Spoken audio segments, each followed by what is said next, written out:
మనుషులకి సరిపడా చింతపండు పులిహార చేసుకుంటున్నానండి. స్టవ్ వెలిగించి పాన్ పెట్టుకుని ఒక గరిటె ఆయిల్ వేసుకుని గుప్పుడు వేరుశనగ పప్పులు వేసుకుని వేయించుకుంటున్నానండి. వేగిపోయిన తర్వాత బౌల్లోకి తీసుకున్నానండి. అదే పాన్లో ఒక ఎండుమిరపకాయ, 5-6 పచ్చిమిరపకాయలు, కొద్దిగా ఆవాలు, కొద్దిగా కరివేపాకు వేసి వేయించుకున్న తర్వాత కొద్దిగా పసుపు, ఉప్పు వేసి చింతపండు గుజ్జు వేసుకోవాలండి. ఇది ఒకసారి ఉడికించేసుకుని పక్కన పెట్టేసుకుందామండి.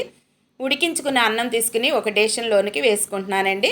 ఇప్పుడు కొద్దిగా పసుపు, కొద్దిగా నూనె, కొద్దిగా సాల్ట్ వేసుకుని కొద్దిగా కరివేపాకు వేసుకుని ఉప్పు, పసుపు, నూనె అన్నానికి పట్టించేటి కలుపుకోవాలండి. ఇదిగోనండి ఇప్పుడు చింతపండు పులుసు కూడా వేసేసుకుని అన్నంలో కలిపేసుకుందామండి. వేయించుకున్న వేరుశనగ పప్పులు కూడా వేసేసుకుని కలుపుకుందామండి.